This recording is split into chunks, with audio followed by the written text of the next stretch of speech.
When I used to go out drinking, I would often hide a sausage roll in a tree near the pub so I could have a tasty snack for the walk home. Lee's team. Why couldn't the sausage roll come in the pub with you? If I did that, then the chances are I would have ate it during the night. And the idea is that it was a tasty treat for the walk home. Oh, so it's to avoid temptation. Exactly. Did it start off hot? No, it was always a cold sausage roll. OK. Because they come completely sealed. It's not a nice one, then, from a freshly baked. It's a horrible one in sealed plastic. If we spent all evening in a tree, it's not a nice one, whatever. That was my point, because I pictured it in a brown paper bag, and I thought, well, the squirrels, the pigeons, the other birds. The squirrels, the pigeons and the other birds. You wrong mean with the that? squirrels and the pigeons and other birds? It sounds like you think a squirrel is a bird. No, not at all, not at all. Squirrels, I'm very clear on what squirrels are. I always have been. But I'm saying the squirrels, the pigeons, and then I thought, I'll list some other birds. I thought, no, we haven't got time for that. It's a shame you didn't feel that you didn't have time after the squirrels and just ended at that. It was not just squirrels, is it, Lee? No, there's other birds as well. There are other birds. Was it always the same place?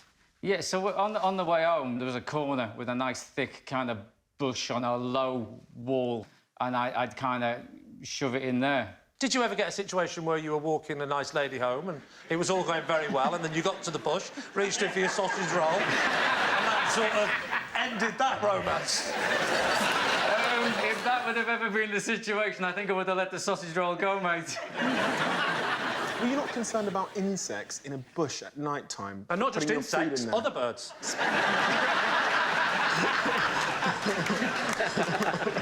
I was, to be honest, which is why I used one of the ones in the pre-sealed plastic. So, Chris, would you ever, late at night, reach into the bush and find it to be a bit manky? Oh, keep it light. No, I mean, Oh, Lee, no. I'm not having that. These people haven't travelled all this way for you to twist things around. Did you ever reach into the bush and think, oh, this doesn't feel right? Did you ever reach into the bush and think, someone's been here before me?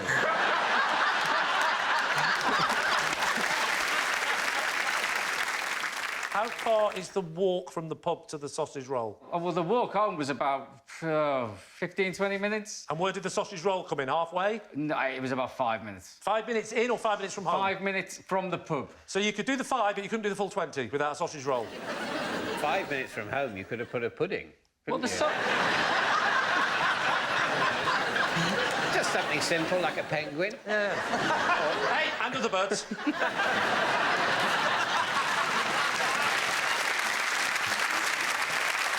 So what are you thinking? Now, Josie, how does this strike you? I don't know how anybody would leave a bit of food behind. That's the...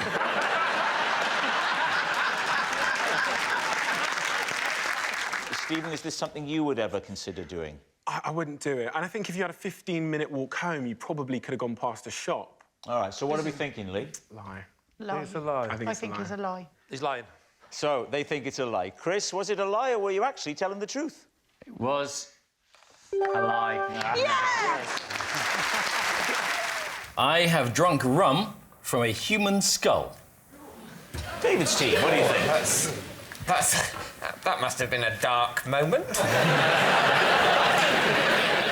I was in Haiti, Right. and I was working, and the opportunity presented itself. I don't think we need to ask any more then. How did the opportunity present itself? I was attending a voodoo ceremony in the middle of the night. Right. Best time for a voodoo ceremony. Those 10 o'clock brunch ones are rubbish. Were you covering the... Was this work-related? Yeah, yes. Yeah, work-related, yes, it was, yes. Where was it held? In Haiti. Where specifically? I mean, Where they practice voodoo. yeah, in a conference centre? It was out in the countryside. Right. In a little shed thing. Right. And they passed around this skull. Yeah. It wasn't the whole skull that was full, it was the top had come off. They poured rum in it, and then they all took a drink from it, and they asked me to drink from it as well. How did you know that this sort of grey... Well, little... how did I know it was a skull? Yeah. someone told me afterwards. I thought it was a coconut at the time. Right. Did it have hair on the... Did it have hair coming out of it? What? Like a coconut. Like a coconut. He said he thought it was a coconut. There are two hard, round things that have hair on them. Human heads and coconuts. Yes, the head. That's the point. Not the skull. The skull doesn't have bloody hair on it, does it? The cranium. I think it's possible I've seen hair on a pork scratching. It gets passed round, you take a sip from the weird grey saucer, it gets passed on, the voodoo ceremony ends, you head back. Who tapped you on the shoulder and went, I'll tell you what you just drank out of, mate? Was it the bloke with his brain showing? No. I was there, actually, to do an interview with a zombie. Right. You met the zombie? Yes. When you say zombie, Yes. what do you mean? Oh, he's a zombie. Well, a zombie is somebody in the hinterland between life and death, you idiot. Evidently wasn't that. Can I just say your hosting position is getting a bit aggressive? What do you mean by a zombie, Bill? They said he was a zombie. Oh, right. They brought him in and they said, now you can do an interview with him. But that's not right. Did you mic the zombie? So what are you thinking, David? Is Bill telling the truth or is he lying to us? What do you think? Catherine, what do you think? I think it's so mental and ludicrous. I don't think it's true. Insane. I'm going to say that is not true. In which case we're going to say we think it's a lie. You think it's a lie? think OK, it's a Bill lie. Turnbull. Truth or lie? What did you say? Insane, ludicrous, and true.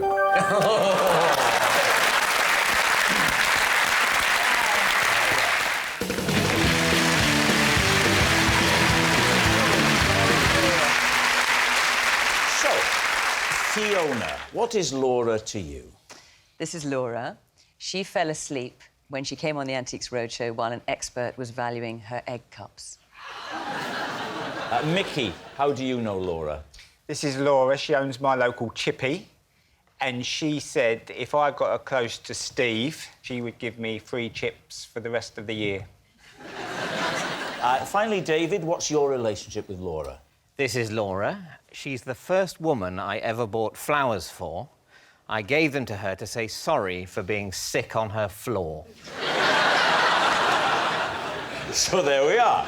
Fiona's conked-out collector, Micky's chip shop chum, or David's bouquet buddy. Lee's team. OK, so, Micky, when was this incident? It's not an incident. It's built up over time, because I've been going in there and Laura says to me, oh, I've seen you on the TV, and we got chatting, and she's always going on about Steve. Oh, do you ever work with Steve? And I was like, and yeah, this is he's just all right. coincidence. He's young and good-looking. I'm like, yeah, thanks. What's the name of the chip shop, Micky? The Zappian. The what? The Zappian. What does that mean? Zappian. I don't know. Not everything makes sense in the world. All I know is I used to live very near you, as you know, and I don't remember... Hence the court case. Yeah. I don't remember the Zappian chip shop. I sort of stumbled on it, if anything. It was sort of en route, because I would normally go to the Codfather, as you know, in East Dulwich. I prefer the new one, the Codfather 2. Set the scene and talk us through the moment when you knew you were going to be on with Steve and you had this thing to tell. How did it go? I come in with my little boy, Friday night tradition, we go and get fish and chips, right? Okay. I know you see your boy on a Friday night. Yeah, but he finishes I get the tag removed for the evening, and well, we go and pick it up. I walk in, and I say to her, I'm only on with that Steve Jones, who you always go on about, like, you know, roughly that. We have a chat. This is what... And she says... And she said, could you get me on the show? I'd love to meet him. Could you... And I said, yeah, I think I can. Yeah. I didn't run round there and knock her up in the morning. Well, Micky, no one doubts what you'll do for a free bag of chips. Laura, can you look at me, Laura? Laura's not allowed to speak, Steve. No, she's not speaking. She's just looking at me. She's not allowed I don't want her to speak. I just want her to drowning, Steve. No. She's not allowed to look at me. No. She can look at you. Oh, that's all I want. I'm not going to speak to her. That's how it always starts, isn't it? Oh. Now, is this close enough, He wants do to you see if think? she looks adoringly, doesn't he? That's the thing. She couldn't look any less interested. This lady does not care for me. Not at all. Not in the slightest. Nothing. And yet, you watch what happens now. OK. Fiona, were you the person interviewing her when she fell asleep? No. It was one of our experts, Will Farmer, who's a ceramic specialist, and so he was the one who was talking to her. So you didn't witness this event? This is something you found out later? No, I did witness it because I saw it on the monitor. I waited to see what would happen because I thought it was pretty funny. Thought it was funny. I think this woman just died. She's going to be an antique soon. You'd be surprised how often people do fall asleep on the roadshow because it's a very long day. I wouldn't. Oh. Yeah. How many egg cups was it? Well, I don't know how many were in the entire collection, but on the table were about a dozen. Sorry. Are you sure? Sorry. You ask. No, please. Did you... I promise you, right, I won't do it again. Claudia, have you got a question? Yeah, I do.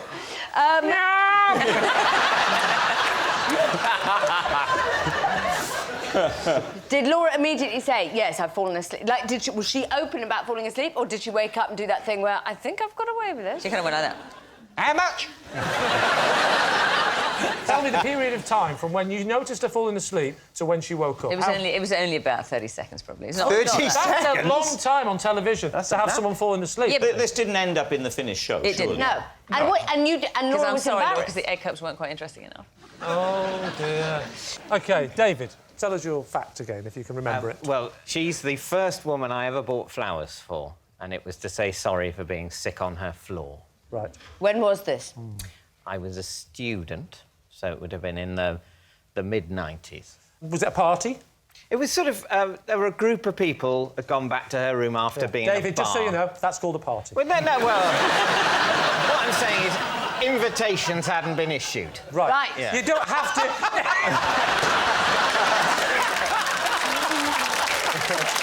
There's a gang of you, you've gone back, Yeah. you're drunk. At what point do you throw up? You are not awful. Claudia, wait a minute. We don't know if he was drunk or not. He may have just... Were you drunk? I was drunk. OK. Right. So you get back to the room, you put on some music. What do you do? Well, there was definitely drinking. Yes. I think there might have been crisps. Right. I'll tell you what, all the clues are saying party. Yeah. It is looking that way, isn't it? There was a brief round of musical statues, but it didn't really... No, I remember sitting on a sofa and drinking, and then it goes a bit... my memory fades slightly. Oh. So I think I might have fallen asleep. Before that? Dozed off, passed out. And then you wake up and you think, I'm not going to make it. Do you ask for a bucket? No, I didn't think I was going to die. I don't remember much. I remember I wake up, I'm definitely going to be sick in a minute, and I essentially have enough time to lean forward. Oh. And then someone produces a bin. Sort of, I would say, 60% of the way through the process. And what about the flowers? When did they come into it? The next day.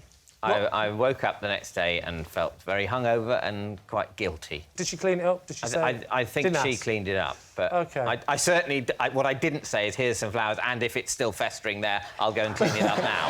All right, we need an answer. So, Lee's team. Is Laura Fiona's conked-out collector, Micky's chip shop chum, or David's bouquet buddy?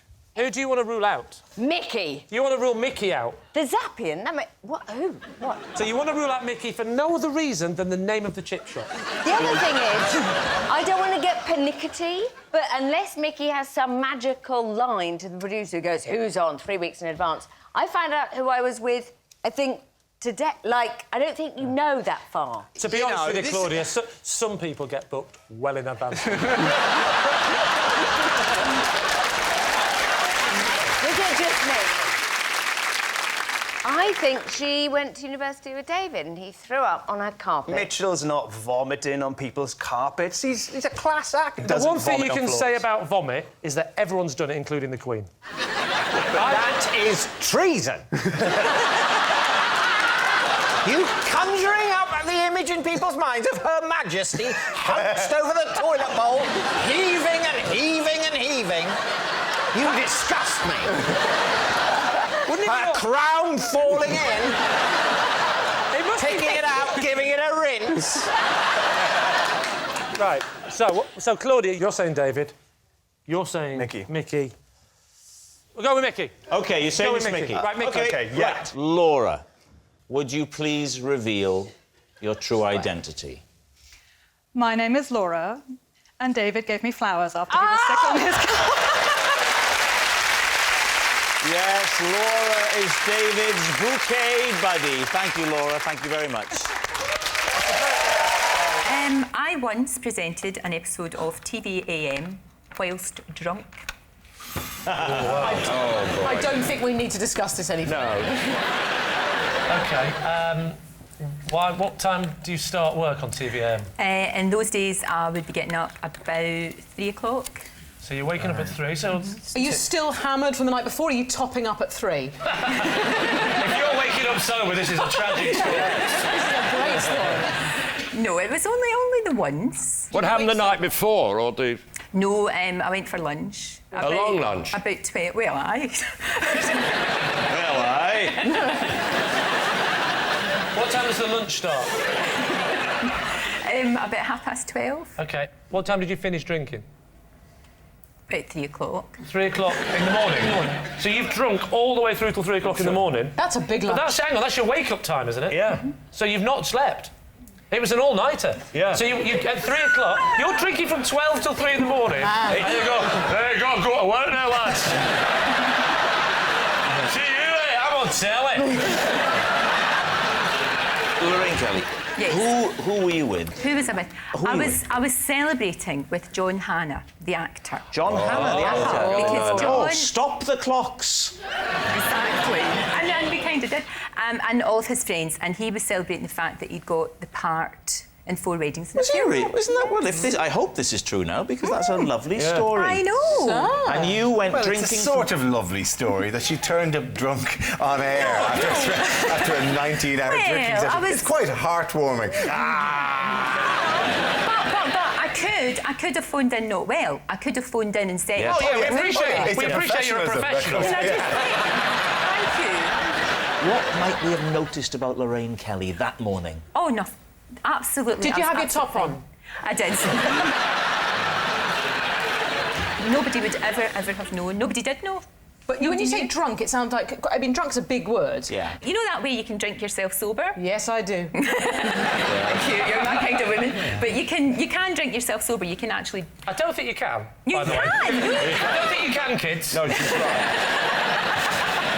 What do they say about... Do you know what Lorraine Kelly's just said on television?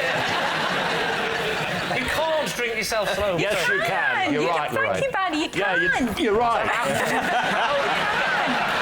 So, Lee's team, what do you think? What do we think, Barry? Is this true or a lie? I'm an old-fashioned gent. I'm sorry to say, I think it's true.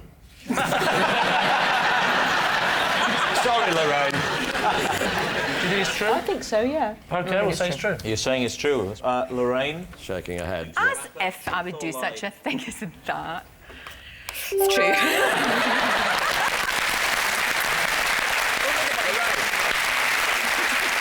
I got Wellard the dog drunk on the set of EastEnders.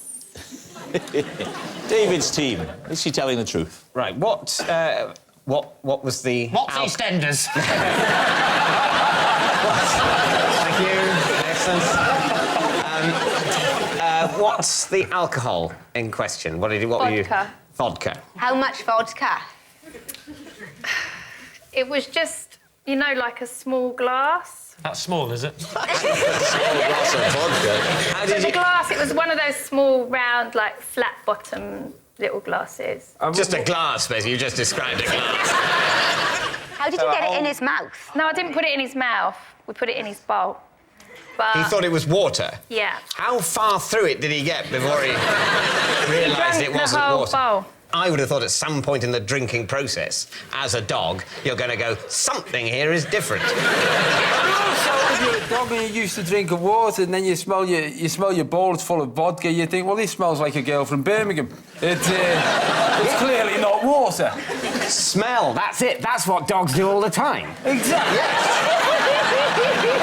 Why have you got a bottle of vodka on the set of EastEnders? No, we didn't have a bottle of vodka. We just had a glass of vodka. It's not anymore, but when we first started working there, all of the bottles of drink in the pub were real alcohol. That strikes me as a flawed policy.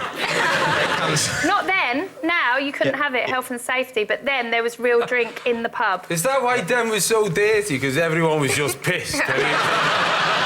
The vodka's sufficiently diluted with the water that the dog doesn't notice. And Yeah. presumably the whole place is sticky of booze anyway, with all the pissed-up actors forgetting their lines.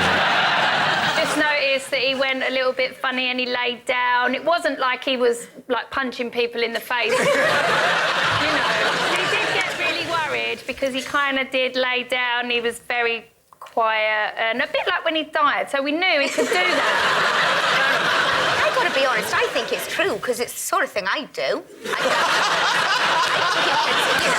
see what happens. So what are you going to say? Do you think it's... I think if you haven't at some point tried to make a dog drunk, you're not normal. I think we think that almost anyone, given enough time sitting in the same room with some vodka and a dog, will either put the vodka in the dog or the other way round. So we're saying true, I think. You're saying it's true? Yeah. OK, Patsy Palmer, is it the truth or is it a lie? It's a lie.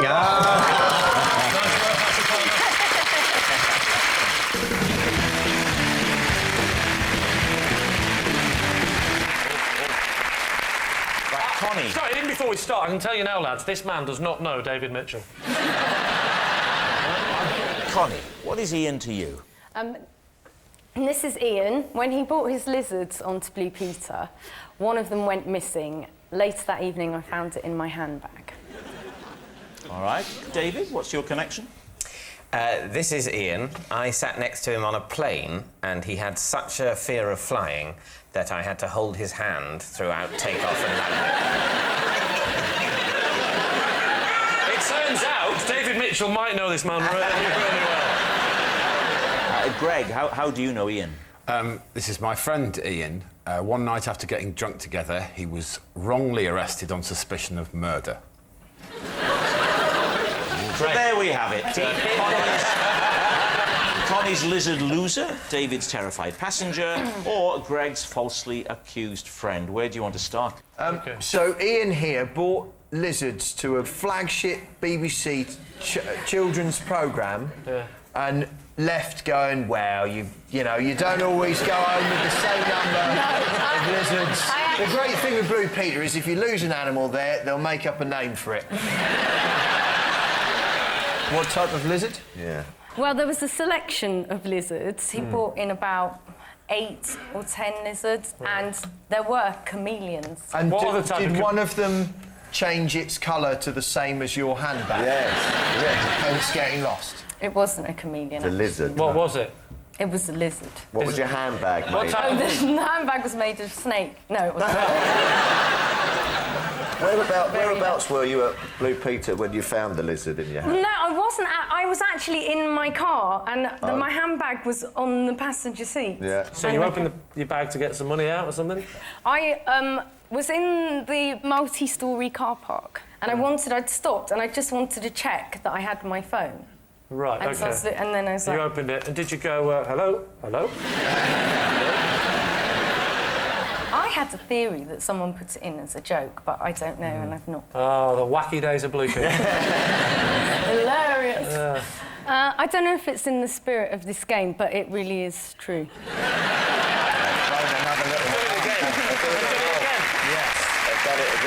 I'd like to say I'm not stupid enough to fall for this again. I am. OK, right. David. Yes? Just remind us again of your implausible story. Well, I was on a plane next to Ian, and his fear of flying was such that I had to hold his hand during takeoff and landing. And where were you going from and to? I was going from Gatwick to... That's an airport. Think of another one now. Corsica. Gatwick to Corsica? Yeah. And what did he say? Was there any, for want of a better word, foreplay, or did he go straight into that? It was on takeoff. Yeah. He just suddenly started. What? He started sort of making agitated noises. Please, can you do the demonstration? I think we all want to see the agitated noises. No. Go on. As I remember it. It was just sort of... Are you sure that wasn't the engine, David? Yes. Yes, Lee, I'm sure it wasn't the engine. So basically, he's sounding agitated. Yeah. Has he grabbed your hand? Then he grabs my hand. There's no talking. There's not... Do you mind if He's just gone. Not at that point, no. You slag, David Mitchell. And what did you say? Do you mind? I'm a married woman. I mean, what did you do? I don't think I said anything. You know why he's grabbed your hand, do you? You know he's... Well, I assumed it was... I didn't think it was sexual attraction. Right. But it's very sweet of you to leap to that conclusion. Did either of you have fellow travellers with you? No. No, we were both just flying to Corsica. Yeah. To see what might happen. See who you meet on the plane, maybe. And this happened again when you came in for landing? After we became... when it levelled off, we became fully airborne. That sounds like a virus. He then said, he sort of apologised and said, "I'm really sorry, I freak out sometimes on a plane." And I said, "Oh, not to worry." I bet that calmed him down. I once stroked a girl's back while we were having a very difficult re-entry over... we were coming into Heathrow, and I didn't know her, and she was crying, and I just reached out and just stroked her back. There was a reason why she was crying, wasn't there? The madman behind was stroking her back. I wasn't behind her. I was like that with her. I was going, "Hey, it's OK. No, look, it's fine. This is just turbulence. Seriously, this is nothing. This is nothing, honestly. This is normal, really. This bloody hell, look. Not really." And she was quietly sobbing. I mean, it was quite... I'm BAFTA nominated, I should point that out. So these things do happen. They definitely happen. There's definitely people getting nervous on flights. I think we have to deal with Greg's story. Go on, Greg. Let's have it. I got drunk with Ian, and later he was arrested wrongly on suspicion of murder. Thank God that bit's in. Yeah. So what happened? Well, I wasn't really part of it because we both passed out. It was a college ball, and we all drank vast amounts. Particularly Ian and I drank a ridiculous amount, and then both collapsed. The last thing I remember is Ian falling down and him obviously being horribly hurt. And I woke up on a carpet and ran... Nice change from the bath. Not in the bath. I ran upstairs and he was sitting up in his bed, honestly looking... His face was swollen like a pumpkin. And then he told me that night, when he'd been stumbling about drunk, he'd been arrested for murder because someone with a similar facial wound had murdered someone in the town. Someone with a similar... Oh, so the facial wound from falling? Yeah. And someone with a similar facial wound had murdered somebody else? Yeah. That's unlucky. Where was this? How did they know he wasn't the murderer? What was the defining point in the interview? He told me that they'd questioned him for hours, and eventually he said to the police, and I think this is a quote, "I'll be honest with you, lads, I could well have done it." and yet they still let him out before you'd woken up. It upsets me to think that police respond to double bluffs like that. And just to be clear, it was proven at the end that he had absolutely nothing to do with it. Correct. Right. Obviously, otherwise he wouldn't be here. No. We never established just why David was going to Corsica. On his own. Was it Club 18 to 30 again? No, it was a holiday. I was going on holiday with a group of friends, but I could only go a day after everyone else. They made those rules, did they?